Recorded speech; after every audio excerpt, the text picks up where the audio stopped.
आपका बहुत बहुत स्वागत है भाइयों।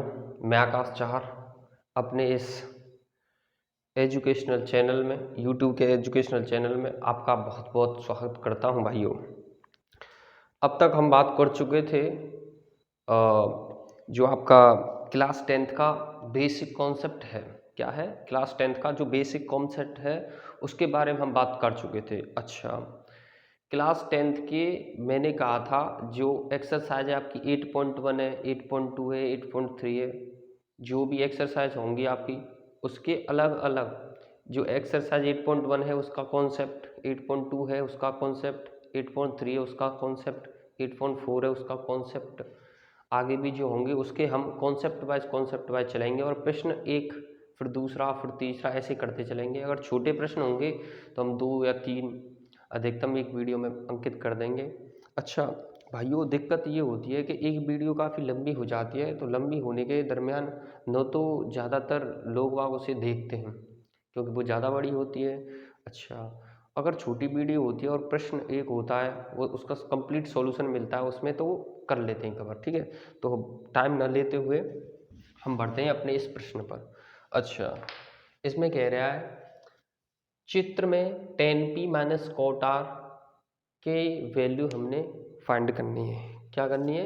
हमें 10p माइनस कॉट आर की वैल्यू फाइंड करनी है। अच्छा, जो CBSE वाला है वो इसमें क्या है, इसमें जो ये फिगर दे रखा है ना, फिगर, इसमें वैल्यू फाइंड करनी है हमने 10p माइनस कॉट आर की वैल्यू फाइंड करनी है हमने। अच्छा देखो, अगर मैं बात करूं इसके सॉल्यूशन की, तो देखो भाइयों, हम बात कर चुके किसकी, जो सबसे इम्पोर्टेंट था। क्या था इम्पोर्टेंट सबसे? Pythagoras theorem. पाइथागोरस थ्योरम यानी कि पाइथागोरस प्रमेय। इसमें क्या होता था, जो आपका हाइपोटेनियस है उसका स्क्वायर परपेंडिकुलर के स्क्वायर के प्लस जो आपका बेस है उसके स्क्वायर के सम के इक्वल होता था। अच्छा, हाइपोटेनियस जो सबसे बड़ी साइड होती है, लॉन्गेस्ट साइड कितनी है? 13 इसका स्क्वायर, परपेंडिकुलर आपका कितना है? 12 का स्क्वायर प्लस बेस इसमें नहीं दे रखा, तो बेस का बी मान लिया, अर्थात हम कह सकते हैं इसे क्यू आर कह सकते हैं। चलो क्यू आर, ठीक है। देखो अगर इसे हम ऐसे ना करें, इससे ज़्यादा समझ में भी आएगा हमारे कि हाइपोटेनियस कितनी है, हाइपोटेनियस पी आर है, hypotenuse P R. Hypotenuse means to say, hypotenuse का मतलब है आपके किससे, कर्ण से, तो कर्ण कर दिया। आपका परपेंडिकुलर कितना है? परपेंडिकुलर आपका 12 है, सॉरी आपका पी क्यू है, और आपका बेस कितना दे रखा है? Q R. ठीक है भाइयों, चलो आगे बढ़ते हैं। पी आर निकाला हमने। अच्छा, दे रखा उसमें 13 का स्क्वायर, पी क्यू कितना आपका? 12 का स्क्वायर प्लस आपका क्यू आर नहीं दे रखा। क्यू आर क्या है? आपका बेस है। देखो मैं यहाँ पे लिख दूँ क्यू आर बेस, और आपका पी क्यू, आपका पी क्यू क्या है? परपेंडिकुलर, बेस का मतलब आधार से, परपेंडिकुलर का मतलब किससे है? लंब से, और आपका जो सबसे बड़ी साइड है पी आर, ये क्या है? आपकी हाइपोटेनियस मतलब कर्ण। चलो ये आपका हो गया 169, ये हो गया आपका 144 प्लस क्यू आर का स्क्वायर। क्या?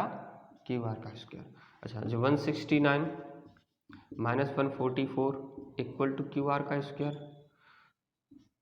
तो क्यू आर का स्क्वायर इक्वल टू कितना बचा? 169 145 आगे तो 52, क्यू आर का स्क्वायर इक्वल टू, मैं इसे कह सकता हूँ 5 का स्क्वायर, तो क्यू आर की जो वैल्यू आ गई कितनी आ गई? 5। कितनी? 5 सेंटीमीटर में। तो हमें ज्ञात होगा भाइयों कि जो क्यू आर की वैल्यू है वो कितनी आ गई? 5 सेंटीमीटर।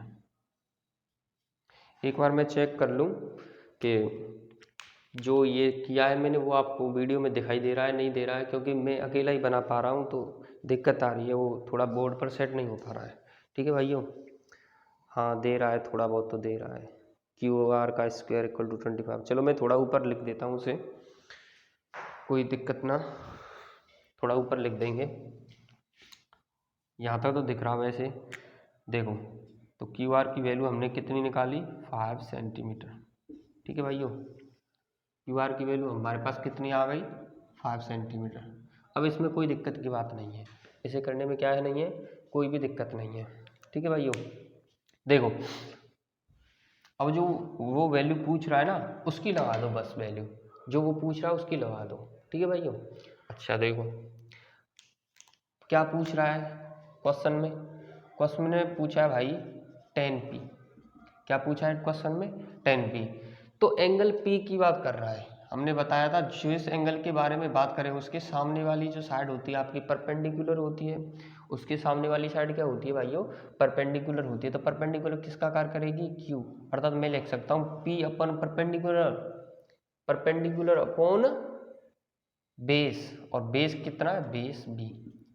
ठीक है नहीं, बेस b। देखो पंडित बद्री प्रसाद हर हर बोल, सोना चांदी तोल। तो 10 आया, ये हो रहा है ना परपेंडिकुलर अपॉन बेस। तो किसकी बात कर रहे हैं हम, अपनी परपेंडिकुलर अपॉन बेस। परपेंडिकुलर आपका कितना है, 5, और बेस कितना है आपका, बेस परपेंडिकुलर ये हो गया, बेस ये हो गया, तो बेस कितना है आपका 12। तो 5/12 ये आपका क्या हो गया आंसर। ठीक है, इसकी वैल्यू को निकालेंगे, फिर कॉट आर की वैल्यू निकालेंगे। इसकी वैल्यू में से इसकी वैल्यू को माइनस कर देंगे, जो हमारा आंसर होगा वो होगा। चलो इसकी वैल्यू ये आ गई। अब वैल्यू निकालते हैं कॉट आर की, किसकी, कॉट आर की। चलो तो कॉट आर की वैल्यू निकाल रहे हैं, कॉट आर की वैल्यू बात कर रहा है, ये किसकी बात कर रहा है, कॉट आर। तो आर ये होगा, इसके सामने वाली साइड ये किसका कार्य करेगी, परपेंडिकुलर यानी कि लंब का कार्य करेगी। अर्थात मैं कह सकता हूँ परपेंडिकुलर अपॉन, सॉरी ये गलत हो गया क्यों, कॉट वाले में अलग चलता है ना सिस्टम। एंगल की बात कर रहा है आर की, कोई दिक्कत की बात ना, एंगल आर की बात कर रहा है। देखो मैं बात करूँ पंडित बद्री प्रसाद हर हर बोल, 10 ये होता है आपका p/b, क्या होता है आपका p/b। लेकिन कॉट में क्या होता है उल्टा, b/p, अर्थात base upon perpendicular, base upon perpendicular. तो base upon perpendicular, base upon perpendicular, base कितना है इसमें 5, क्योंकि परपेंडिकुलर अपना लंब तो ये है ना 12। बोलो भाई लोग, चलो वैल्यू पूछ रहा है ये,